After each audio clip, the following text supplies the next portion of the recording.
దేశీయ stock market సూచీలు ఇవాళ భారీ నష్టాలతో ప్రారంభమయ్యాయి. మాంద్యం భయాలతో అంతర్జాతీయ మార్కెట్లను నెలకొన్న ప్రతికూల పరిస్థితులు మన సూచీలపై ప్రభావం చూపుతున్నాయి. ఉదయం 9:23 సమయంలో సెన్సెక్స్ 1,502 పాయింట్లు నష్టపోయి 79,479 వద్ద కొనసాగుతోంది. నిఫ్టీ 466 పాయింట్లు కోల్పోయి 24,251 వద్ద ట్రేడ్ అవుతోంది. డాలర్తో పోలిస్తే రూపాయి మారకం విలువ ₹83.78 వద్ద ప్రారంభమైంది. సెన్సెక్స్ 30 సూచీలో సన్ ఫార్మా, హెచ్యుఎల్ షేర్లు మాత్రమే లాభాల్లో ఉన్నాయి. Tata Motors, Maruti, Titan, Tata Steel, SBI, JSW Steel, Adani Ports, LNT, M&A, Reliance, Bajaj Finance, Tech Mahindra, Bharti Airtel, Bajaj Finserv, Axis Bank, TCS, Infosys షేర్లు భారీ నష్టాల్లో కొనసాగుతున్నాయి. మాంద్యం భయాలు అలుముకుంటున్న నేపథ్యంలో అమెరికా మార్కెట్లు గతవారం భారీ నష్టాలతో ముగిశాయి. నేడు ఆసియా మార్కెట్లు సైతం అదే బాటలో పయనిస్తున్నాయి. జపాన్ నికాయ్ సూచీ ఏకంగా 7% పైగా నష్టపోయింది. ఇతర ప్రధాన సూచీల పరిస్థితి సైతం అలాగే ఉంది. అంతర్జాతీయ మార్కెట్లో బ్యారెల్ బ్రెంట్ చమురు ధర $70.16 వద్ద కొనసాగుతోంది.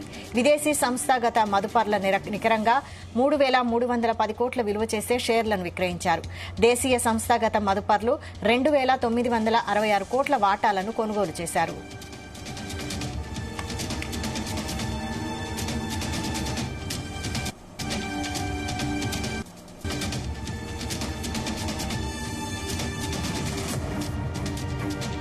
ఈ మార్కెట్ అంశంపై మనకి అనలైజ్ చేయడానికి జీవి సత్యనారాయణ గారు ఫోన్ లైన్ లో అవైలబుల్ గా ఉన్నారు.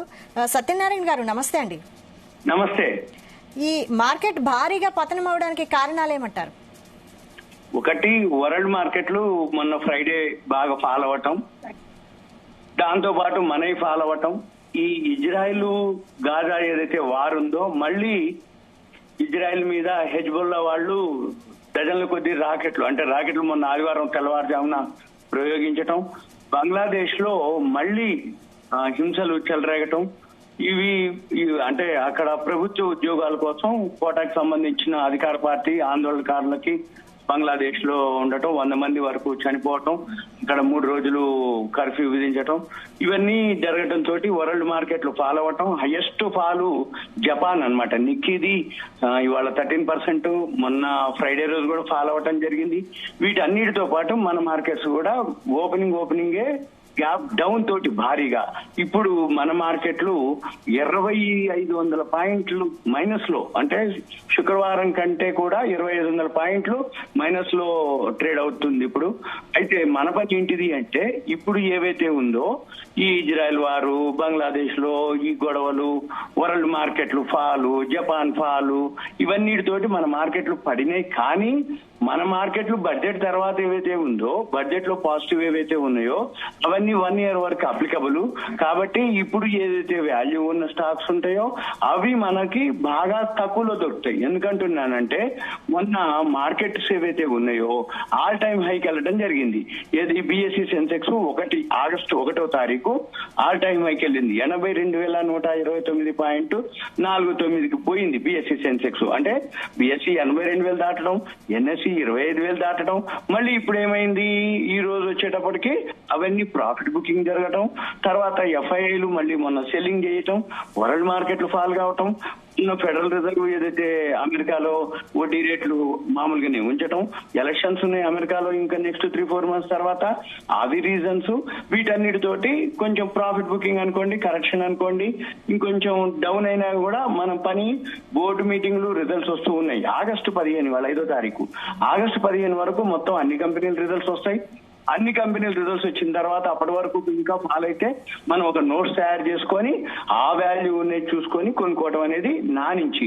మార్కెట్ ఫాల్ అవుతుంది, ఇంకొంచెం కూడా పడవచ్చు, కానీ ఎక్కడో ఒక దగ్గర బౌన్స్ బ్యాక్ అవుతుంది. ఎందుకోసం అంటుందంటే ఇప్పుడు ఎవరైతే స్మాల్ ఇన్వెస్టర్స్ అనుకోండి, మ్యూచువల్ ఫండ్స్ అనుకోండి, ఫండ్స్ వాళ్ళ దగ్గర ఎక్కువ ఉండిపోయినాయి, కానీ అవి ఇంకా యూటిలైజ్ చేయాలి. కొనుక్కోవటానికి మంచి కంపెనీలు రెడీగా ఉన్నాయి.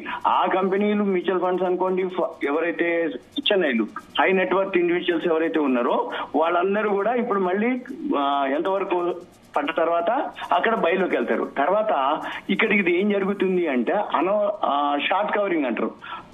Short covering plus short covering కాదు, ఇప్పుడు లాంగ్ అన్వైండింగ్, షార్ట్ బిల్టప్ అంటారు. ఇప్పుడు ఇలా జరిగితే షార్ట్ బిల్టప్ అంటే షార్ట్ చేయడం అనమాట.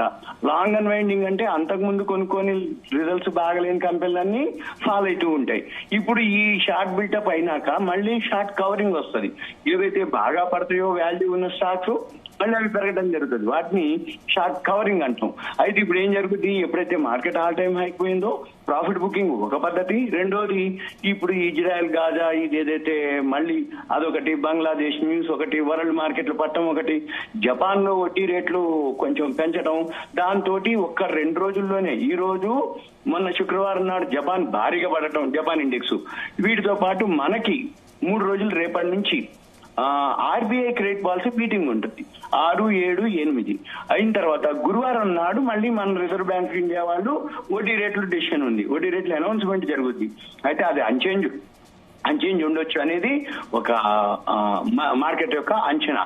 అంటే అమెరికాలో వడ్డీ రేట్లు ఎప్పుడైతే ఫ్లాట్ గా అన్చేంజ్ చేసిర్రు అంటే పెంచలేదు కాబట్టి మన దగ్గర కూడా పెంచడం కానీ తగ్గించడం కానీ ఏమి చేయకుండా రిజర్వ్ బ్యాంక్ వాళ్ళు మళ్ళీ సేమ్ ఉంచుతారు, అన్చేంజ్ అనమాట. అంటే ఎప్పుడైనా కానీ ఆర్బీఐ వాళ్ళు మన ఇండియా వాళ్ళు అంటే వడ్డీ రేట్లు పెంచాలన్నా తగ్గించాలన్నా అమెరికాలో ఫెడరల్ రిజర్వ్ ను ఫాలో అవుతారు. అదొకటి మనకి ఈవెంట్ ఉంది. నెక్స్ట్ ఇంకా వేరే విధంగా బడ్జెట్ అయిపోయింది కాబట్టి మనకి ఈవెంట్స్ అంటూ ఏం లేవు. ఓన్లీ కంపెనీలు, బోర్డు మీటింగ్లు, రిజల్ట్స్ చూసుకొని ఇప్పుడు ఏదైతే బాగా పడిందో 2677 ఇప్పుడు ప్రెసెంట్ అంటే 2600 చిల్లర అంటే అన్ని పాయింట్లు పడ్డ తర్వాత ఎక్కడో ఒక దగ్గర బౌన్స్ బ్యాక్ ఉంటుంది. కాబట్టి ఈ పెయిన్ ఉంటుంది. ఎలా అంటే ఎక్కువ శాతం ఎంటీఎఫ్ లో కొనుక్కున్న వాళ్ళు, ఫీచర్స్ ఆప్షన్స్ చేసేవాళ్ళు వాళ్ళన్నీ క్లోజ్ అయిపోతూ ఉంటాయి. అంటే సిస్టమే క్లోజ్ చేసుకుంటూ వెళ్ళిపోతూ ఉంటది. అయితే దీంతో ఏమైతుంది, మొన్న ఈ మధ్య కాలంలో కూడా ఈ సెబీ చైర్మన్ గారు కానీ చెప్పడం కూడా జరిగింది, స్మాల్ ఇన్వెస్టర్స్ ఇంట్రాడే చేసేవాళ్ళు, ఏవైతే ఫీచర్స్ అండ్ ఆప్షన్స్ చేసేవాళ్ళు ఇన్ని వేల కోట్లు పోగొట్టుకుంటారు అని. అందుకనే బడ్జెట్ లో ఈ డ్యూటీని అంటే ఏదైతే ఎస్టీటీ ఏదైతే ఎఫ్ఎండ్ఓ చేస్తారో వాటి మీద ట్యాక్స్ పెంచడం. అంటే పెద్ద ఇన్వెస్టర్లని చిన్న ఇన్వెస్టర్లు ఎవరైతే నాలెడ్జ్ లేకుండా చిన్న ఇన్వెస్టర్లు ట్రేడ్ చేస్తారో వాళ్ళందరినీ అవాయిడ్ చేయటం, వాళ్ళందరినీ దూరంగా ఉంచడం. ఇప్పుడు ఈ ట్రిప్ తో ఇంకా అనమాట అంటే ఎవరికైతే ఉన్నారో వాళ్ళందరూ దూరంగా ఉంటారు అనేది జనరల్ గా జరుగుతున్న వ్యవహారం. కాకపోతే ఉంటే ఉండొచ్చు ఇంకో 2-3 రోజులు ఉన్న తర్వాత మళ్ళీ ఎక్కడో ఒక దగ్గర మళ్ళీ బౌన్స్ బ్యాక్ అవుతుంది. ఆ బౌన్స్ బ్యాక్ అయినప్పుడు మంది కూడా చాలా ఫాస్ట్ గా రికవరీ అవుతుంది. కాకపోతే అంటే మార్కెట్స్ ఏవైతే ఉన్నాయో ప్రజెంట్ మనం చూసేదల్లా ఎక్కువ శాతం వరల్డ్ మార్కెట్స్ అన్నమాట. ఇప్పుడు వరల్డ్ మార్కెట్స్ రాత్రి అంటే ఫ్రైడే రోజు అమెరికా మార్కెట్లు భారీగా పట్టడం 1%. ఇప్పుడు డౌ జోన్స్ ఉంటే నియర్లీ 500 పాయింట్లు పడింది, స్టాండర్డ్ అండ్ పూర్ 100 పాయింట్స్ పడింది, నాస్డాక్ 418 పాయింట్లు పడింది. ఇప్పుడు ఏదైతే యూరోపియన్ మార్కెట్లు ఉన్నాయి మనకి 1230కి, యూరోపియన్ మార్కెట్లు కనుక మళ్ళీ ఇంకా డౌన్ అవుతాయా, ఫ్లాట్ గా ఓపెన్ అవుతాయా, లేదు పాజిటివ్ కి ఏమన్నా అవుతుందా అనేది చూడాలి మనం. ఇప్పుడు నిక్కీ వచ్చి 13 అంటే జపాన్ 4600 పాయింట్లు పడింది, అది ఉన్నది 31,000 చిల్లరా.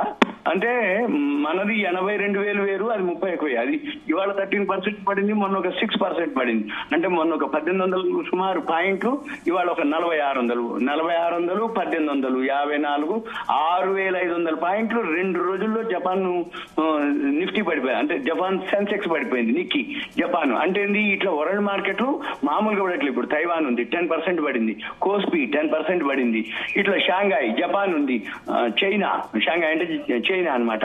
అవన్నీ కూడా బాగా పడటం జరిగింది. కాబట్టి మనకంటూ వాట్ ఎఫెక్టే తప్ప వేరే విధంగా మన మార్కెట్లకు ఎటువంటిది లేదు. మళ్ళీ 4 రోజులు పోయినాకైనా, వారం 10 రోజులు పోయినాకైనా మంది రివర్స్ అవుతుంది, బౌన్స్ బ్యాక్ అవుతుంది. ఎక్కడో ఒక దగ్గర పడ్డంత వరకు పడి మళ్ళీ షార్ట్ కవరింగ్ తోటి మళ్ళీ ఇప్పుడు ఎలా అయితే 2700 పాయింట్లు పడ్డది అని మనం అనుకుంటామో అలానే ఒక్కరోజే 1500-2000 పాయింట్లు కూడా మళ్ళీ పెరిగే అవకాశాలు అయితే ఉంటాయి. కాకపోతే మనం ఇండివిజువల్ స్క్రిప్ట్స్ చూడాలి. ఇండివిజువల్ గా కంపెనీలు ఫండమెంటల్స్ గా ఉన్నటువంటి ఫస్ట్ క్వార్టర్ రిజల్ట్స్ వస్తూ ఉన్నాయి, చాలా వరకు వచ్చినాయి. ఇంకా సుమారు అంటే ఒక 4000 కంపెనీల దాకా రావాలి. ఇంకా ఇప్పుడు ఇంకో 10 రోజుల్లో మొత్తం వచ్చేస్తాయి. ఇక అప్పుడు వాళ్ళు డెసిషన్ తీసుకోవాలి. ఇది నా నుంచి అభిప్రాయం. థ్యాంక్ యూ సత్యనారాయణ గారు, థ్యాంక్ యూ వెరీ మచ్ అండి.